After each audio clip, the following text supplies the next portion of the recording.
Thanks for having me.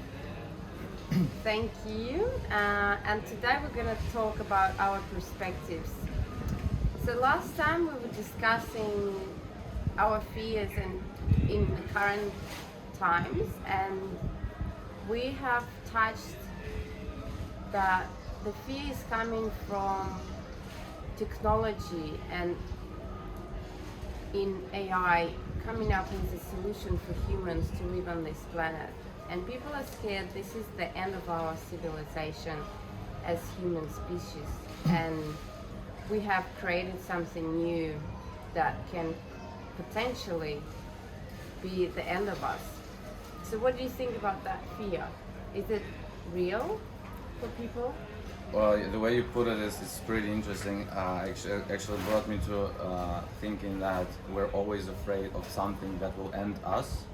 Normally it was us, ourselves, but and then we kind of setting ourselves up for this constant something that will seize and end our civilization. And I'm not a psychologist or expert in terms of I don't know, mindset manipulations, but I think from my experience that if you are really afraid of something and believing something, there is a higher probability that it's going to come your way.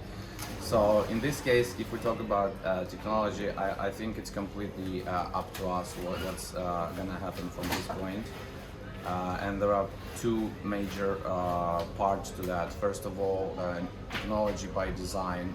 Any technology by design is created by humans, and it's unless it's infused with some biased algorithms or solutions, it should be, and it normally is, neutral. So we still stand in a position where the beginning of the equation and end of the equation are human based, and whatever is in the between is either either impacted by the humans who create the solution or the technology, and then the humans who are either consumed or impacted by that. So we're still in the design of the collective, human collective, that can make things right by us. But also the next question is, what is right by us? Maybe we've approached a time in history where we actually exhausted our capabilities from some perspectives. Things like doing routine tasks, solving complex mathematical scientific problems at speed.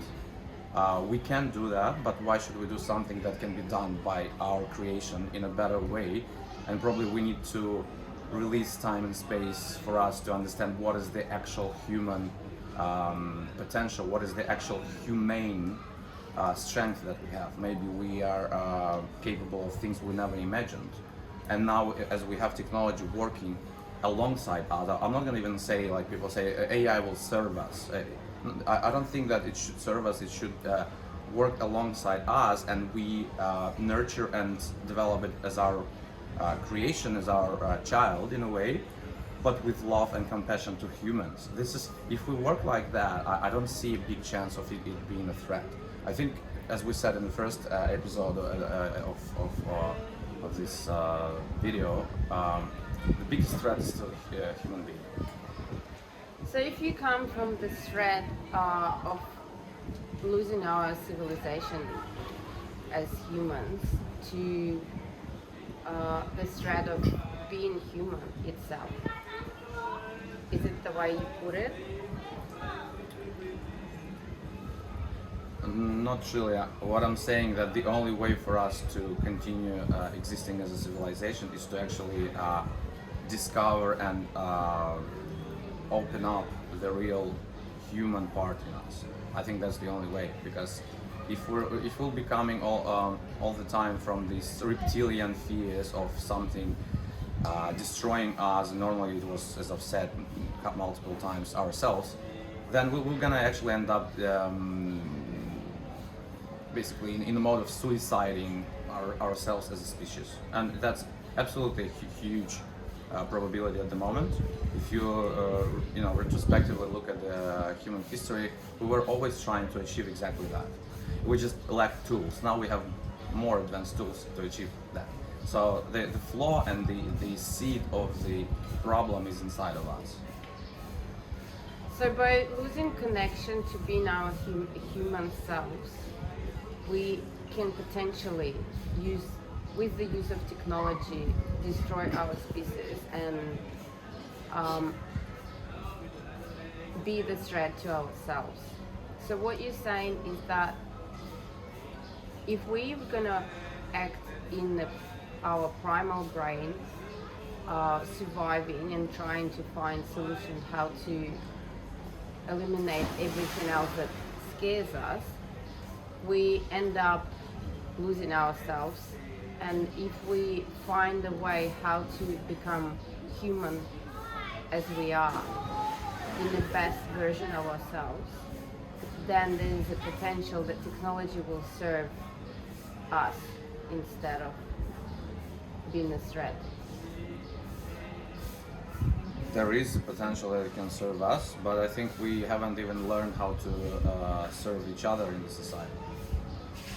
So I mean, look at the technology, whatever it is. Now the most advanced one is probably AI versus quantum computing, which can enable AI to be extremely powerful in its computational power and decision making.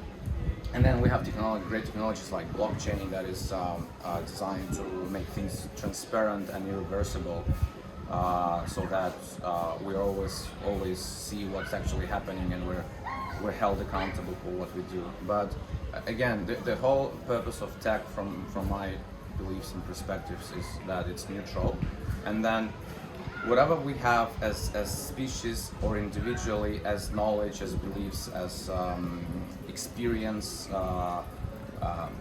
everything that we know, everything that we can do and feel, we imagine it as a set of code or box of information, and we can just put it, insert it as a old VHS tape into something, and it will take it on board and apply. So with that VHS, with that tape, with that disc, if we transition or hand over things we couldn't figure out in thousands of years, like hatred, like bias, like manipulation, like fears, technology will apply it, and then the whole sort of base of fear or manipulation or hatred is actually finding a target, finding a threat, and eliminating it, or getting rid of it, or avoiding it in a toxic way. So that we're basically handing over the source code into AI, into technology that basically says it's possible to do that, and it's acceptable, because we accept it. We've been accepting that for so many hundreds of years and thousands of years, and we still do it. So if you put in this perspective, it shows that the AI is a box that is controlled by someone, and based on who controls the box with the code, we can control where we go as a human.